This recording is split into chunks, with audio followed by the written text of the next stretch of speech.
Hello everyone, welcome to GRIS Academy Daily Editorial Analysis. Today we are going to discuss these editorials from the Hindu dated 27th October 2023. My name is Harish Amati. I am presenting you these editorials from the Hindu. So our first editorial is related to Israel-Gaza conflict or Israel-Hamas conflict. See this editorial. The editorial is mostly political in nature. In fact, all of the three editorials today does not have much substance in them. So we are going to discuss the background issues behind them. So today video will be very small, short, less than 30 minutes. Because all of the editorials are mostly political in nature, we will briefly discuss the issues behind them. So this issue is regarding Israel-Gaza conflict within the larger context of Israel-Palestine conflict. So first understand the present news. On 7th October, remember the date because it will be helpful in a later article. On 7th October, a terrorist organization called Hamas attacked the country of Israel. We will see everything with the help of maps. Just first see the news. On 7th October, a terrorist organization called Hamas attacked the country of Israel. And the country of Israel has retaliated, and now it is occupying the northern part of the Gaza, which is the territory of Hamas, which is the ground for operation for Hamas. This is the ongoing incidents news, and this article is regarding the impacts of the ongoing incident. So as a background theme, you should know what is this Israel-Palestine conflict, the history of it. Then you should know what is Gaza, what is Hamas. Then you should know what are Abraham Accords. Then you should know the impact on India, impact of the whole issue on India. Then you should know something called two-state solution. So what is this two-state solution? You should know it. We will discuss all of this one by one. So let us first start with Israel-Palestine conflict history.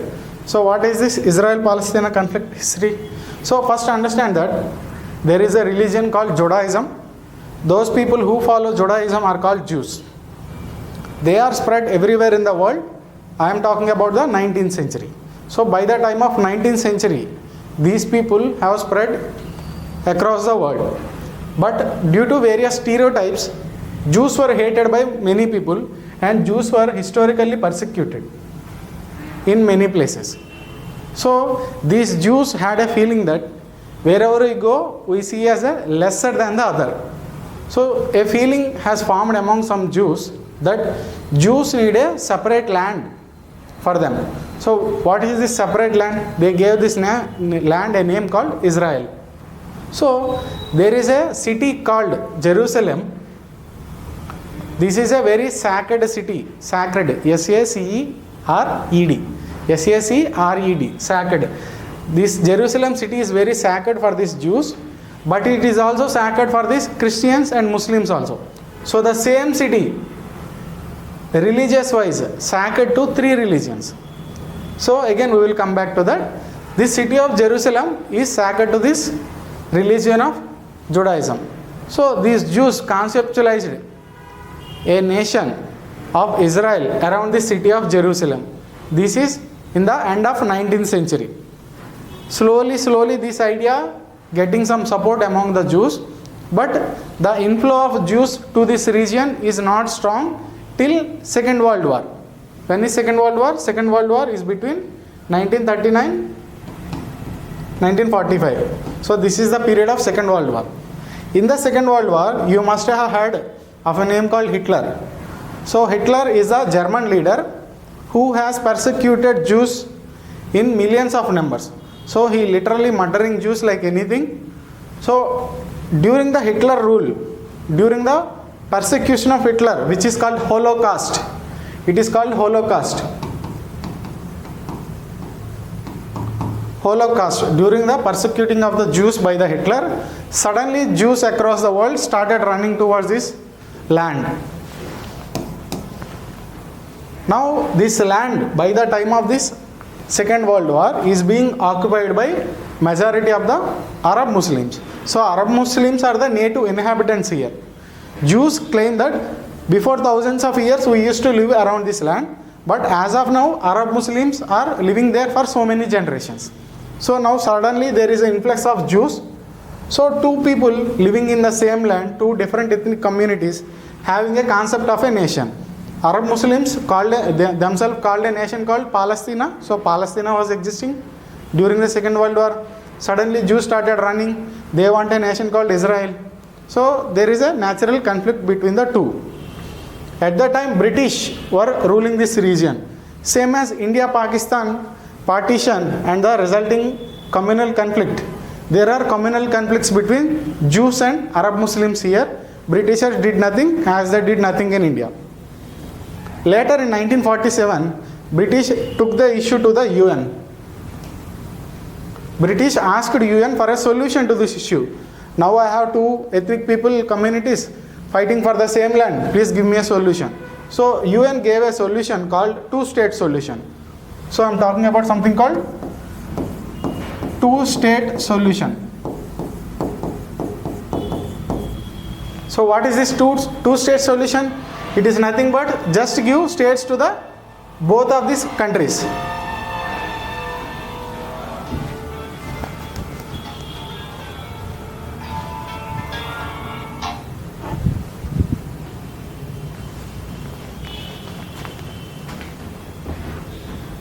So two-state solution is nothing but just give country to this both of these ethnic communities. So UN has divided something like this. So this is the plan given by the United Nations. This is the two-state solution. As you can see, Arab Muslims are the majority here, but they were given the minority land. Jews were the minority here, but they were given the majority land. So Arab Muslims did not accept this solution, but Jews accepted it. But even among the Jews, some of the Jews wanted this whole land for them. Now there is a gang among the Palestinians also, among the Arab Muslims also, which is called Hamas now. The people who has the ideology like Hamas want this whole land for the Arab Muslims. Now there are some extreme elements among Jews. They want this whole land for the Jews. So there was a never acceptable solution to the all kinds of people. So this solution could not be implemented on ground because one or another someone keeps opposing it continuously. So this was before the influx of the Jews to here. So this means this is the before the Holocaust, Hitler's Holocaust. This is the situation. The whole land is occupied by Arab Muslims, which is called Palestine. Then the influx started. Solution given by UN is this, but it could not be implemented. So there were wars. So there were wars between Jew population, which are calling themselves as Israel, and the neighboring countries, which are Arab Muslim countries. So all these neighboring countries, Jordan, Syria and Egypt, etc., they were Muslim countries. So they want to support the Muslim stances. So they go on a war with this Israel, with the land occupied by the Jews. And in that war, Israel has won. Israel has won many wars with the neighboring states, which are Arab Muslim states. So Israel became a formidable country in this region. So slowly after many wars, in some wars it has seen setbacks also, but over the next 50-60 years, Israel has seen many wars and Israel has occupied the most land. See what is the UN recommendation and what is the current occupation. So this is the current occupation. Israel limited these Palestinians to 2 strips. Palestinians could not even get a continuous land. Here at least there is a continuous land for them. But Israel right now made Palestine into 2 parts, and there is no access between these 2 parts without the permission of the Israel. These 2 parts, the right side part of the Israel is called West Bank. Why it is called West Bank? There is a river called Jordan River here. So this is the Jordan River. The part that lies on the west side, on the west bank of the Jordan River, is called West Bank. And the other smaller strip here, which is separate, but it is seen as a part of the country of Palestine. This is called Gaza Strip. Gaza. So the Hamas, which you are hearing now, Hamas is operating from here. So from this Gaza Strip, somehow Hamas over the years got access to this Gaza Strip. Now they are the one controlling this Gaza Strip. Gaza Strip does not have an official government, but this other West Bank part has an official government called Palestinian Authority. So this has a government called Palestinian Authority. This is ruled by an extremist organization called Hamas, which is now resorting to terrorist tactics. So again, I have already explained, this is the present situation. The red part is Israel. Palestine got confined to two separate parts. Hamas is operating from Gaza Strip. This West Bank is being ruled by the Palestinian Authority.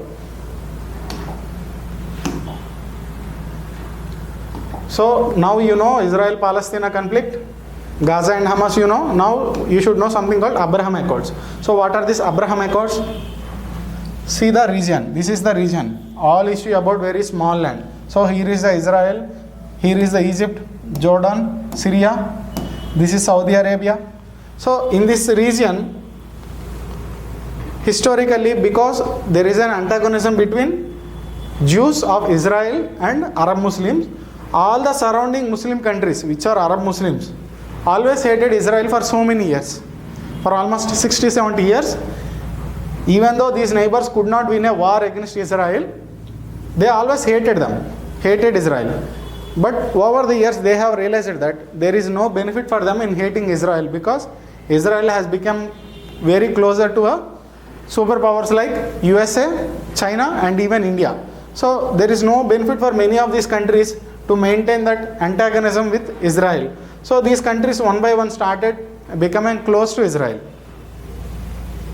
All of these neighboring countries now wants to be friends with Israel, because it pursues their national interest. Just staying opposite to Israel does not serve any benefit to them, but making Israel as a friend will have some benefits for them bilateral relations wise.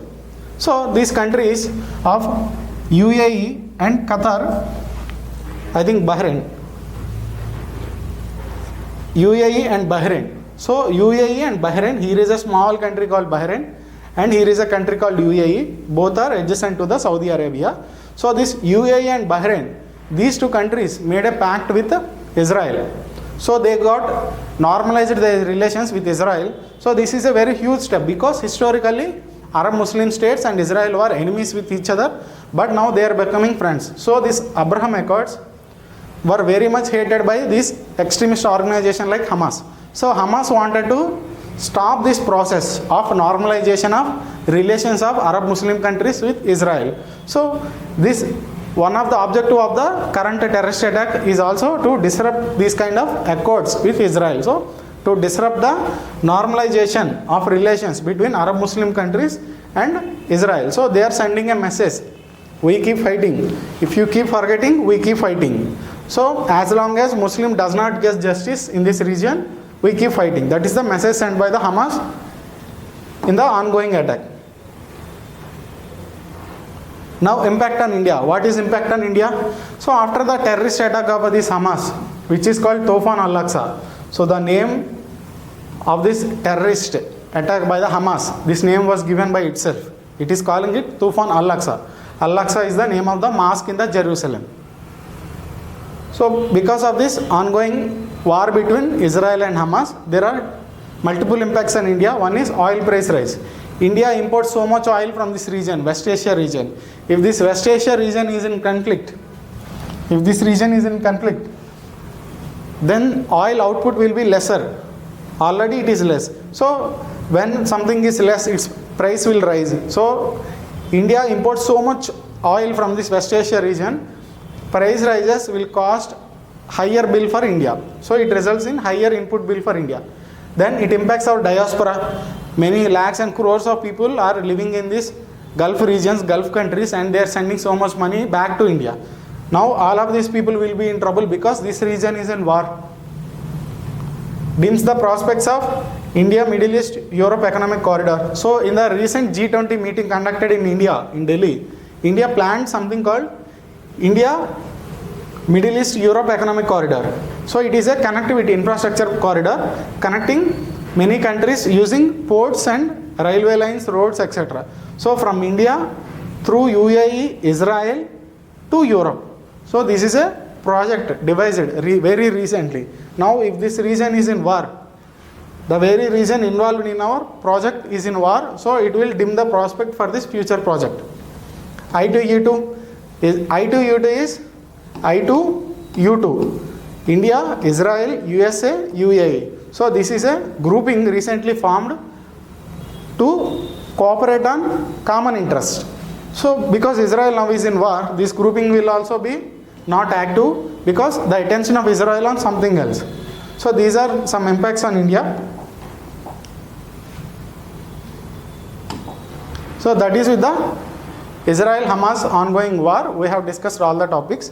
Now it is kind of relevant to our current article also. This Israel-Hamas war you should see from the perspective of GS2 by relations, international relations, also from the GS paper 1 world history perspective. So it is related to GS paper 1 and GS paper 2. Then the next editorial is renewed risk on the economic outlook. Again, this article not very much relevant, but some terms mentioned in this article are relevant. So I will just explain those briefly. First, what is being told in this article? Remember the date, October 6. RBI, every 2 months, there is something called Monetary Policy Committee, MPC of RBI. There is something called Monetary Policy Committee. It works under the RBI. Now the duty of this Monetary Policy Committee is that it has to keep inflation within certain range as prescribed by the government. If you don't know inflation, please Google it. It is an increase in prices in an economy. So this monetary policy has certain objectives given by the government. So every 2 months it sits at a place and it discusses the economic outlook, the future of the country, and based on the future of the country it takes decision on inflation, interest rates, etc. There is something called repo rate which you will read in economy GS paper 3. So what should be this repo rate? That means interest rates on the loans in the country and inflation in the country. So this repo rate and this inflation, etc., this MPC decides every 2 months. In October, this month, after the 2 months. So last time it sat in August. So after August, September, October, 2 months, again it convened the meeting, and in that meeting it decided to keep the growth projection, at 6.5%. So I mean, there are many things happening in the world right now. So everyone expected RBI to lower this projection because given the situation like Russia-Ukraine war, there are many geopolitical tensions. There is Russia-Ukraine war, volatile financial markets, stock markets in the world are being very volatile right now. Uneven monsoon. If you see, India experienced very heavy rainfall. There is a normal range for the monsoon supposed to occur every year, but in the past 4 years the monsoon received by India is above the normal. That means we have received over rainfall. But in the last year the rainfall is lesser than the normal. That means we have received lesser than the normal rainfall. So it was never the average decent normal rainfall. Either it is too much or it is too less. So there is an unevenness in the monsoon in the past 5 years. And few years back we have seen this COVID pandemic and the lockdowns also. So there are many things happening in the world right now and the impacts of the many recent incidents. So everyone expected RBI to lower this growth projection. But RBI did not lower it. RBI kept it the same rate. So it shocked some people. But why did RBI do this? Because there was a strong domestic demand. So there was a strong domestic demand.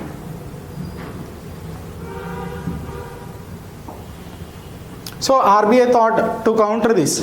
RBI thought whatever these negatives happening in the world, this positive will counter this. So RBI hoped that I should keep at the 6.5%. Then we have discussed something in the previous article. This meeting, whatever I am telling you, happened on October 6th. This meeting I am telling you happened on October 6th. Just in the previous article I told you on October 7, Hamas has attacked Israel and it is resulted in the ongoing war between Israel and Hamas. So there is a big war going on between Israel and Hamas in the West Asia, in the Israel-Palestine region. Then another thing happening, rate hikes by the US Federal Bank Reserve. So same as RBI for India, there is a central bank for America called US Federal Reserve Bank. So this is the central bank of US. Now dollar is the global currency. India is used only in India, but US dollars is used across the world. Any two countries transacting only in dollars, any two countries usually transact in US dollars. If India gives Indian rupee, very few countries take it. But if India gives US dollars, many countries in the world takes it. You will read about in the international relations of GS2 and also in World History also. In static but you will read that world has accepted US dollars as a global currency. So US dollars is a global currency. So whatever this US Federal Reserve Bank does, it has global impact. That is my point. Whatever the US Federal Reserve Bank, it has severe global impact. So there is so much inflation in American economy. So as I told you in the previous slide, there is something called Monetary Policy Committee in India. It has to take responsibility for inflation in India. It is supposed to keep inflation at a safe rate, which is 4%. Economists say 4% inflation is safe. And the responsibility to keep inflation around 4% is the responsibility of Monetary Policy Committee in India. It works under the RBI. So ultimately the responsibility falls on the central bank of a country. Similarly, US Federal Reserve Bank has to maintain proper inflation rate in US economy. Recently there is a high inflation rate in the American economy for the past few months. There is very high inflation. To control the inflation, American Federal Reserve Bank has increased interest rates. I hope you are following. Just understand that for many reasons, US Federal Reserve Bank has increased interest rates of loans in the America. Interest rates of loan. If you take a loan in the America past month, if you take a loan in the present month, loan taken in the present month attracts more interest because US Federal Reserve Bank has increased interest rates. Now when interest rates increase, a chain reaction will happen. You will read about an economy and it will result in something called increase in bond yields. So if rates of interest increase, bond is nothing but a instrument which is given as a loan. Bond is nothing but a loan given by one person. This bond is just a paper, nothing but an agreement. So whoever gives a bond, when he gets higher interest rate, his yields will increase. So when US Federal Reserve Bank increases interest rates, US bond yields will increase. This will be explained in economy in GS3. Just understand that because of interest rates increase in US, now bond yields increase in US. So when in US, people who are giving loan getting more yields, more returns. So a person who wanted to invest in India actually, but now in US he is getting more returns. Yields in US is increasing. Then because US is a strong government, there is no chance of default. He will obviously go to US because first of all he is getting higher returns. Then US is the most richest and powerful country on the earth. So it is the safest instrument. If he gives a loan, there are high chances loan will be returned back. But if in other countries, the chances of defaulting on loan are higher compared to the US. A loan given in the US will never get defaulted. So people trust more in the US bond yields. So when this US bond yields rise, suddenly all these foreign investors rush to US. So I just want to tell you that when US bond yields rise, there will be lesser inflows into India. So when there is lesser inflows, that means lesser investment in India, our economy will be finding it hard to improve. So our economy will find it hard to improve. So Indian economy does not grow properly. That is the ultimate point. If there are more investors, our economy grows at a faster pace. If there are lesser investors, our economy grows slowly. Because people are rushing to US because they are getting more returns on their loans. People who have money, they are getting more interest in US. So they are rushing to US. Instead, they are supposed to invest in India, but because of this phenomenon, now they are running to US. So there are lesser investors in India. So India's growth is getting affected because of this phenomenon in USA. So one side is that Israel and Hamas conflict is increasing our input bill. I have explained in previous slide, because of the increase in oil prices, etc. Oil supply is reducing, so oil prices will rise. We are importing so much of oil, so our import bill will rise. So one side our import bill is rising, another side our economy is slowed down. So this is impacting India in a negative way. This is supposed to impact in a negative way. All of this is happening after RBI expressed its confidence on October 6th that yes, India will grow at same pace, 6.5. But there are some things happening after the RBI growth projection. But then one thing surprised the other. Because there are some things happened, growth is expected to slow down. But even after these incidents, Indian government is saying, no, growth won't slow down. I have this trust in our economy. There are some positive things also. You have shown those negative things happening after this October 6th RBI meeting, but there are some negative things also. There are some positive things also, like softening inflation. So inflation, especially in the past few months, is softening. There was high inflation in July time, August time, but by the time of September, inflation is coming down. There are some prospects like increasing foreign trade, demand for housing and vehicle loans, etc. So in some sectors, it is showing good improvement. So government is hopeful on that. Again, author is saying, okay, even your version is right, but you yourself are saying some sectors increasing. So there is no even growth. There is so much uneven recovery. So this is something that has to be taken care of. You have to ensure even growth in all the sectors. So till you assure that, you cannot take anything granted. So you have to keep working on to ensure this even growth. That is this article. There is nothing more. Our last article. So I will just explain it briefly. Manipur needs a platform for Samvad. So he is saying Manipur issue only can be solved by dialogue. So Samvad is dialogue. So he is saying these people on opposite sides of Manipur conflict will have to sit down and talk so that the narratives can be countered. So now I will explain the Manipur conflict. So there are people on multiple sides of Manipur conflict, and each one is propagating their own version of truth. One people says one thing, another people says no, that is false, another thing. So sides are countering each other's truth. So author is encouraging dialogue to resolve the issue. Again, this is irrelevant. Now come to the Manipur issue. So what is the Manipur issue? So just see, this is the state of Manipur. This is the geography of Manipur. At the center of Manipur, there is valley. At the center of Manipur, there is valley region. And surrounding this valley is the hill region. So all of this is hills. Manipur, a state in the northeast bordering Myanmar. So this is the northeast picture. So it is bordering Myanmar. On the southern side, it touches Mizoram. On the northern side, it touches Nagaland. And on the western side, it touches Assam. So it borders 3 Indian states and Myanmar. I hope you got the picture. So at the center of the Manipur state, there is a valley region. And surrounding the valley region, there are hills. In the valley region, a community called Meitei. MEITEI. So this Meitei community, who are mostly Hindus, they dominate this central valley region. So valley people are usually well developed than the hill region. So in hill regions mostly tribes reside. So this Meitei community is well developed in the state, and they are the majority of the state. They are the more than 50% population of the state. They are the majority. They are mostly Hindus, and they live in the valley region. They are well developed.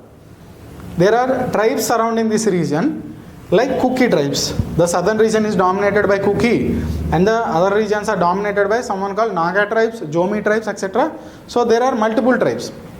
So Nagas are one tribe. These are tribes. Kukis are one tribe. There are some other tribes like Jomis, Jedwa, Mi. These Meitei are not tribes as of now, but these Kukis and Nagas are declared as scheduled tribes. There is an article 342. Under this 342, government can declare a tribe as scheduled tribe. Please read the original text of this 342. So these Kuki, Nagas and Jomi and other tribes are declared as scheduled tribes already in the past. Meitei, because they are well developed, scheduled tribe status were not given to them. Now there is a bigger historical conflict between this Meitei and other communities, but let us focus us to the present issue. So present issue originated when this Meitei started demanding ST status. So this Meitei community asked that we should be given scheduled tribe status as like the other tribes. Why? Because scheduled tribe status comes with many advantages like reservation, etc. In education, in government jobs, many government schemes. So scheduled tribes has an advantages. You will see that many even advanced castes in India also asking for reservation like Marathas, Patels, etc. So this is not a old phenomena. This is not a new phenomena. This is old phenomena. So Meiteis, not surprisingly, they are asking for ST status. If they were given ST status, who are the backward in the state? So all of the other tribes are saying, you cannot give ST status to the Meitei. They are the most advanced communities in the state. So these people started demanding, protesting for the ST status. These people started protesting and demanding, opposing the demand of ST status of the Meiteis. So slowly it turned out into a conflict. So for the past 4 or 5 months, these Meitei and non-Meitei communities are fighting with each other. There are some brutal crimes committed on the both sides. So no one is listening to the government, and there is no law and order currently in the state. Internet is shut down, so it is going on almost for more than 5 to 6 months right now. So Manipur is burning. As of now, Manipur is burning. So other is saying Manipur needs dialogue to settle the issue. That is a Manipur issue. I hope you have understood. So that is with the editorials for today. As I have told you, there is no substance in the editorials themselves. So we have discussed the issues behind the editorials. Thank you. Prelims video has already been uploaded. Please do watch it.